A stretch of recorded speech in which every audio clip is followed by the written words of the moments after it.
Hi అండి. ఈరోజు బంగాళదుంప ఉల్లికారం కూర ఎలా చేసుకోవాలో చూద్దామండి. ముందుగా ఒక మిక్సీ జార్ తీసుకుని దాంట్లో ఉల్లిపాయలు, ఎండుమిర్చి, జీలకర్ర, కొంచెం సాల్ట్ వేసుకుని ఇలా ఫైన్ పేస్ట్ కింద చేసుకోవాలండి. ఇలా పేస్ట్ కింద చేసుకుని పక్కన పెట్టుకోండి. అలాగే కొన్ని మిల్ మేకర్లు వేడి నీళ్ళలో వేసుకుని పక్కన పెట్టుకోండి. అలాగే ఒక అర కేజీ బంగాళదుంపల్ని చిన్న చిన్న ఇలా ముక్కలుగా కట్ చేసుకుని దాంట్లో కొద్దిగా సాల్ట్ వేసి పొయ్యి మీద పెట్టుకోవాలండి. తర్వాత చల్లారాక దాన్ని తొక్క తీసుకుని ఒక ప్లేట్లో వేసుకోవాలండి. దాంట్లో ఉప్పు వేసుకుని అలా ఉడకబెట్టుకుంటే తొక్క ఈజీగా వస్తుందండి.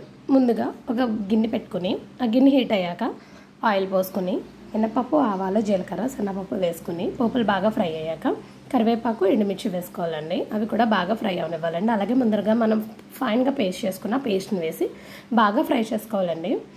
ఈ ఉల్లిపాయ పచ్చి వాసన పోయేంత వరకు ఫ్రై చేసుకోవాలండి. అలాగే ఆయిల్ పైకి తేలితే ఇది బాగా ఫ్రై అయినట్టు ఉంటుందండి. ఇది బాగా ఫ్రై అవ్వడాన్ని బట్టి కర్రీ టేస్ట్ ఉంటుందండి. అలాగే కొంచెం పసుపు కూడా వేసుకుని బాగా ఫ్రై చేసుకోండి. ఉల్లిగడ్డలలో ఆల్రెడీ మనం సాల్ట్ వేసుకున్నాం కాబట్టి సాల్ట్ లాస్ట్లో ఒకసారి టేస్ట్ చూసి వేసుకోండి. అలాగే మనం ఉడకబెట్టిన బంగాళదుంపల్ని సగమేమో కొద్దిగా స్మాష్ చేసుకుని సగమేమో కొంచెం ముక్కల పలంగా వేసుకోండి. అప్పుడు గ్రేవీనెస్ అనేది కర్రీ ఉంటుందండి.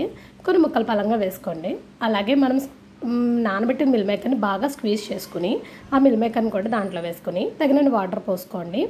వాటర్ అనేది మీ గ్రేవీ కన్సిస్టెన్సీని బట్టి మీరు చూసుకోండి. మీకు చపాతీలోకి అయితే చపాతీలోకి తగ్గట్టుగా, రైస్లోకి అయితే రైస్లోకి తగ్గట్టుగా చూసుకుని మీరు టేస్ట్ చూసుకుని వాటర్ వేసుకోవాలండి. అలాగే సాల్ట్ కూడా మనం ఆల్రెడీ మిక్సీలో పేస్ట్ చేసినప్పుడు వేసుకున్నాం. అలాగే బంగాళదుంపలు ఉడకబెట్టినప్పుడు కూడా సాల్ట్ వేసుకున్నాం కాబట్టి ఒకసారి సాల్ట్ చెక్ చేసుకుని టేస్ట్ చూసుకుని ఆఫ్ చేసుకుంటే వేడివేడి కర్రీ రెడీ.